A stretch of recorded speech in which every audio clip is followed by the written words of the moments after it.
Well, NCA is now established under the laws of Kenya, Cap 499A, previously Act number 41 of 2011. The mandate is broad, and I would summarize it by saying it has three broad objectives. One is to advise government and industry on matters of construction. Two is to regulate the industry. And three is to build capacity, especially for the local contractors. Under these three broad objectives, there are specific mandates. And what comes in mind to most people is the issue of regulation. Under this, we are empowered by the law to register contractors and skilled construction workers or site supervisors. That means that going forward, nobody is supposed to engage in construction without having registration by NCA, either as an individual or as a company. And then, of course, there's the issue of quality assurance. You know, historically, we've had a lot of challenges in this: poor workmanship, collapsed buildings. And so the NCA was established to rein in on people who do shoddy work. And then, of course, there are other mandates like research in construction, training, which ties up with capacity building. And then, of course, we're supposed to continuously advise the government on new methods, trends, technologies, and any other construction-related information. We're supposed to also maintain a construction industry information system, which is important in coming up with agendas for development as a country. You know, construction today is one of the industries with a double-digit growth.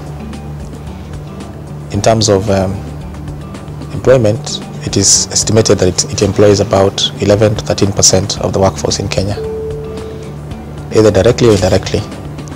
And in terms of growth, it grows at about 10% per annum. And so it is important to have these statistics or data so that the government can make programs which are geared to development, bearing in mind the data that the industry has. Yeah. Of course, besides that, the NCA also has a big mandate in ensuring that the public gets quality buildings, quality construction projects. And so it is in line with this that we were established to broadly oversee the industry and ensure that it is developed. We have about 22,000 in our database, 22,000 contractors. They fall in various classes: roads, buildings, energy, waterworks, and various categories. Category 1 being the highest. That means those with capacity to undertake works without financial limit, to category 8. Now, when I came to NCA, I realized that the government agenda was to encourage many people, especially the young people and women, to join all sectors of the economy where they could be self-employed. And so we introduced a category called Category 8. Category 8 is specifically for people who are starting up in construction. We give them a chance to come in, we register them, we ask for the very basic requirements with the intention of training them. We realize that if we don't do that, they'll still engage in construction outside our umbrella. And so it is deliberate that we have this Category 8, which ironically now has most of the people.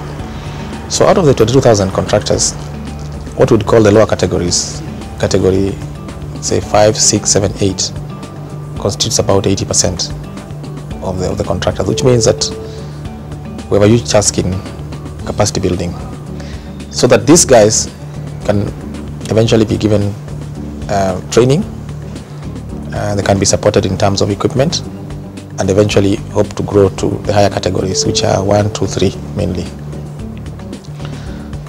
I would say that the industry has responded very well. I would say that this is one industry where compliance today is at 100%. And that has not come easy. It is because of the deliberate designs we put in place to ensure that procuring entities give us support in ensuring that they do not engage people or persons who are not registered with NCA. And so registration by NCA is a prerequisite even in pre-qualification, and that has given us a boost in terms of numbers. We have now engaged on the second mandate, which is registering skilled construction workers. We hope to have a database of 2 million persons in 1 year. On this we are very ambitious, and we hope that in 6 months we should have at least 1 million people registered. Already we are also undertaking due diligence, because you realize it is not possible to ascertain the correctness of information given by 22,000 contractors. So what we've done, we've sampled all category 1s, and now we have inspectors and a team empowered by law who are visiting contractors' offices to ensure that what they wrote in their documents is actually what they have in their yards. And this is what we are calling due diligence, and we hope that we'll issue certificates once we are satisfied that the registration corresponds to the actual capacity. You see, the advantage we have is that unlike what people think, construction companies, especially the big ones, are run very professionally. They've got, most of the directors are well versed with the laws of the land. Being in construction actually essentially means you understand the law. To be law contract, may it be arbitration. And so what we have done, we have engaged stakeholders. In the last 1 year, we have continuously engaged stakeholders, right from the contractor federations, professional associations, other government agencies, and we have developed tools which have been accepted by the industry. Besides that, we have also developed our regulations, which are now for the House, the National Assembly, and which are about to be passed. Now, the regulations, coupled with the fact that they have been stakeholder born, and the fact that we have a very good act, will definitely ensure that compliance is adhered to.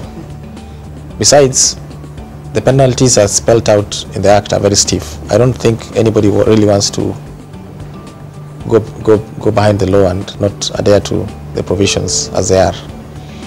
But having said that, we also depending on the goodwill of the public, and we are telling the public or urging the public that first, as a starting point, don't engage persons who are not registered, even in your own private constructions.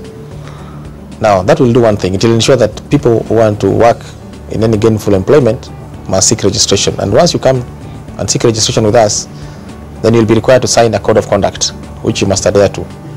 So in a way, we are trying to professionalize the industry. And in so far as we are concerned, we have done very well on that front. Well, with 22,000 contractors in my database, I can tell you it's very positive. When I came in, I was told there are 6,000 contractors. Today I have 22,000. It means that even previously, they were not respecting the previous administrative exercises of registering them. The fact that we have got 22,000 contractors in our database and we continuously get new applications on a daily basis means that they are willing to comply with the law.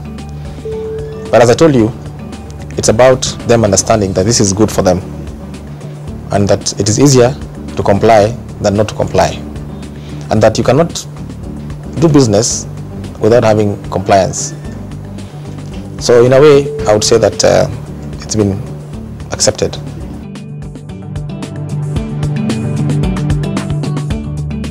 We have got a stakeholder forum. We realize that as a National Construction Authority, we cannot do it alone. We must engage all persons involved in construction.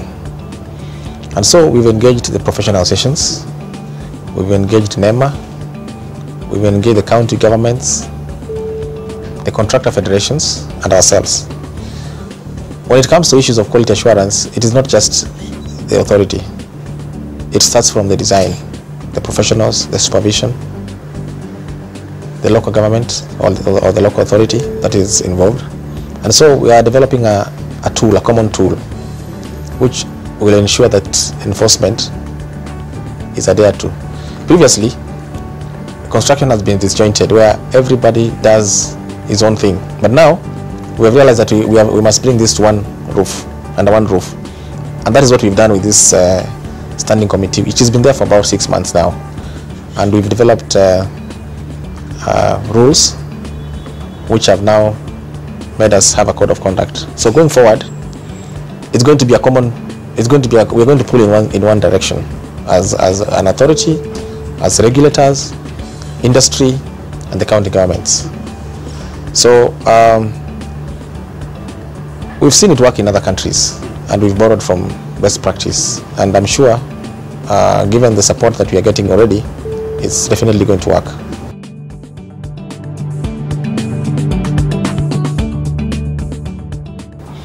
Now we have addressed that specific issue in the regulations. We are saying that going forward, all foreign companies can only be registered as NCA1. That means they can only do the big projects, and even then they must subcontract or go into joint venture with the local partners at a minimum of 30%. Now NCA2 to NCA8 will be only left to local companies. That means that if you're a foreigner, you'll not be allowed to do the small jobs that locals are entitled to. So that has been addressed adequately in the regulations, which are before the House today.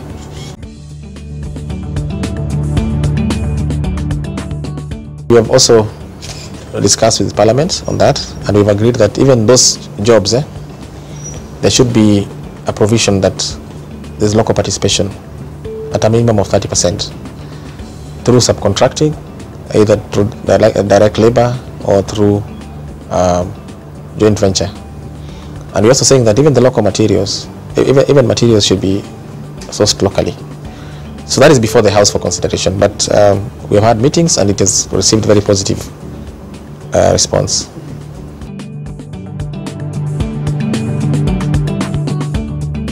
That is a misconception.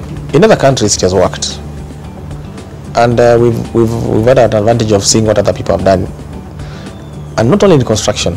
In many other countries, even when you want to start a factory, they always insist that there must be local participation, sometimes even at 50%. So I think if we make deliberate efforts, and that's where the NCA is there, if the local contractors don't have capacity, then we build capacity to them. We can build capacity in them by giving them guarantees or by encouraging them to come together as local partners and form consortiums so that they can participate in at least the minimum 30% thresholds.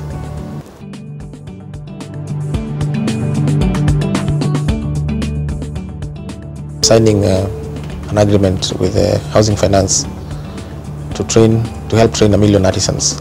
But at NCA we are also having a curriculum where we are going to put deliberate efforts to team up with village polytechnics and TVETs so that we can train the artisans. We are more interested with the artisans.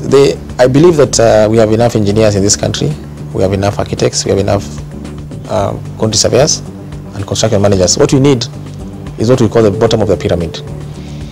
But we're also having a second initiative where we are now going to have a system where we test skills based on competence, where we will give certificates to people who did not go to school or who do not have formal education, but who have gained experience by way of working on the job. This has worked very well also in places like Tanzania and in South Africa, where we are going to recognize prior learning through experience, give you certification, then try and bring you up with time.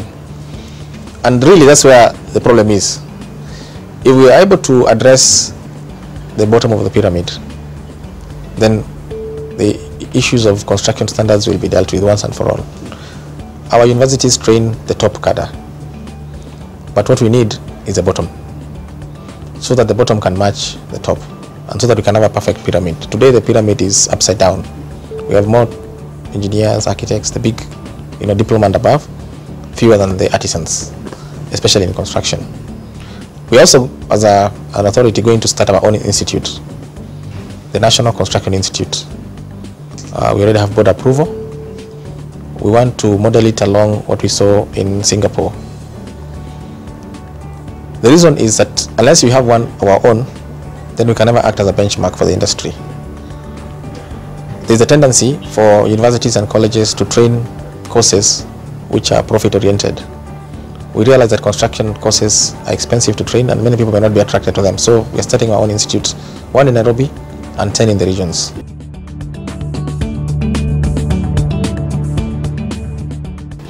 We're going to collect a construction levy. You're aware, there's a construction levy. Most of the money from the levy will be used for training. And so we are going to finance the programs across the country. We have identified 680 village polytechnics. No, 680 village polytechnics, 45 technical institutes, and 2 technical universities, which we are going to work with. These are spread out across the country in every constituency. So we are going to have deliberate programs with them. I have MOUs with them, memorandum, understanding, and finance them in training our people. Yes, it will be. From our estimates, of course, money is never enough, but we must be realistic and progressively budget for what we are able to achieve. So initially, what we are able to collect in the first 2-3 years will be sufficient for this program, at least. But don't forget, the more we train them, the more they go out, work, and pay us levy. So it's a catch-22. Unless you invest, you'll not reap in 2-3 years. So for us, it's a question of investing now in these programs. Next year, we're talking of 4 billion. Next year, 2014-2015, 4 billion shillings. This year, you realize that I was alone. You know, we just hired our new staff. They reported in January.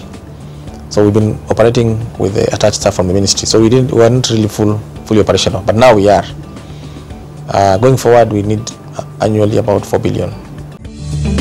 So we already have county offices. We have one in Kisumu, one in Nakuru, one in Kitui, one in Mombasa. In fact, in yesterday's papers, if you noticed, there was an advert where we put an advert saying that certificates can be collected. We even gave contacts of those county offices.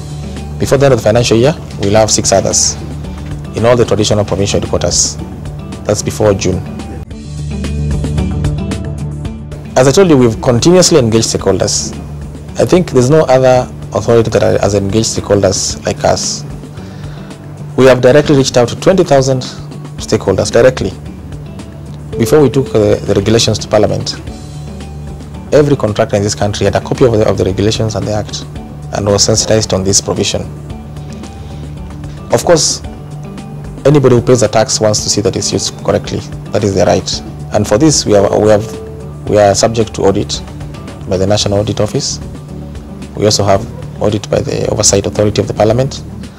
So for us, what we're saying is, let's collect the levy, let's run our programs, and then we'll be judged at the end of it all.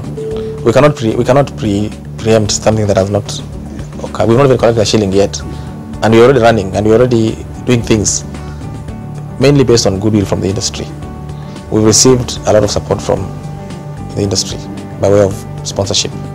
Our events have been fully sponsored. When we have an event, it is fully sponsored. Of course, we know that these people have commercial interest, yes, but at the end of the day, that's the way to go. That you must engage industry and the manufacturers, because we all have the same goal.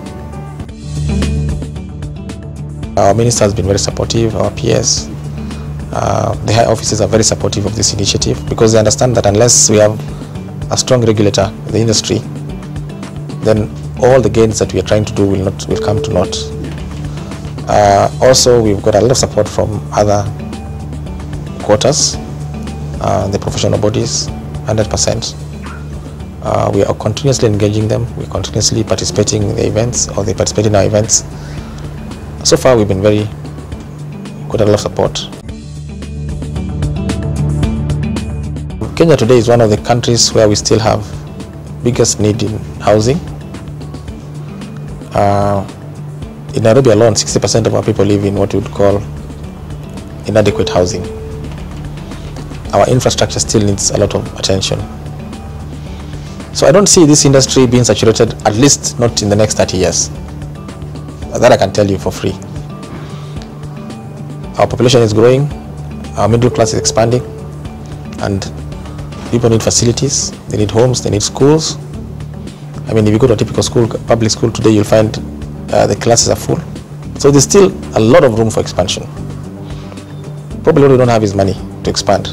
But that's why we have now, as a government, come up with new models of project delivery. But I can assure you that until Vision 2030 is attained, we don't have enough yet of construction. And so, and don't forget that construction is not limited to buildings. Buildings are a very small aspect. We have energy. We have the 5,000 megawatt project coming up. We have dams. We have waterworks, sewage works. This is all construction. How many towns in Kenya today are seaward? Very few. So until they're all seaward, we cannot say there's a bubble going to burst. What may happen is that the industry may shift priorities, probably from developing of high-class residential to maybe middle class. But bursting a bubble, I don't see it happening, not anytime soon, not in our lifetime at least. If you look at developed economies like the West, or even the East now, the Far East, construction has gone on for more than a century, continuously. China today is a developed country, it's the second biggest economy in the world, and construction is still going on every day. So construction is a key aspect of development, and even when we develop, we'll bring down old buildings like this one and put up new ones. So it is an industry that will continuously expand. We are building capacity. Our establishment will be 900 people across the country, half of who will be professionals in the industry. Already, as we are talking, we have hired some of the top brains in construction. We have about 40 managers now in construction. By the end of the year, we'll have 220. In 3 years, we'll have 900 people across the country. I can assure you that with 900 people in this country, my friend, I don't know what other capacity you're talking about. Capacity is not something you pick from the street, you build it. And that's what I'm doing right now. This authority started with me as one person. Now we are 40. In another 2 months, we'll be 100. End of the year, we'll be 220. So we're building capacity deliberately, selectively, and very effectively. You see some of our engineers here, the ones we've picked, are some of the best guys in this country today. And so we know that that is an issue, but we are building it. But it is also tied to available resources. To get good engineers, you need to pay them well. And so we are waiting to collect the levy so that we can expand our capacity. But we are also looking at other initiatives. Of course, we talked about stakeholder involvement. We're also looking at use of technology, ICT, in monitoring and evaluating projects. I just came from Brazil, where I noticed that the Brazilians use drones to monitor the industry. Who says we can't get there one day? So I think we should not be skeptics about this. We should be positive and help the NCA build capacity adequately.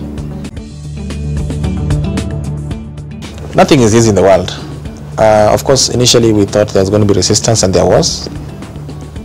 But then it is a question of understanding your threats and creating opportunities for them. When we realize this is going to be a difficult thing, we do a strategy that counters it. Of course, we know that there will be resistance to paying levy, there will be temptations to under-declare or evade. But you see, this we're going to work with KRA, who have experience in collection of levy or taxes. And so for every threat, we have a counter to deal with it. And that's how we are looking at this whole thing. NCC died because of many reasons. One, it was meant to Africanize construction. And so Africanization meant giving black people opportunities.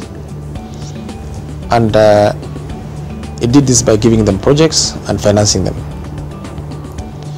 So it had weak internal systems in monitoring and implementation. And then of course there were management problems, weak management problems. There was political interference. And so that's why it collapsed. Now, 30 years later, things have changed.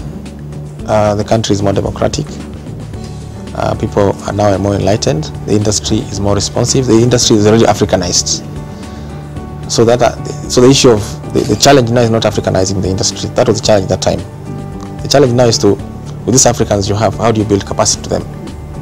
So we have different objectives. In fact, NCC's objective was to capacity build the African. That is just a one-line item in our objectives. We are doing much more than that. So we don't see ourselves failing, because as I told you, we're in a new era. We're in a completely new era, and our stakeholders understand our mandate and they're willing to support us. So I can tell you that contrary to what you think or what people think, this will be one of the most vibrant authorities in the next 10 years. It will be one of the strongest authorities, not just in the country but in the region. It will be very respected. It will be like KRA, and my objective is to build it to a level where it's like KRA, most respected, the only reference point in matters of construction.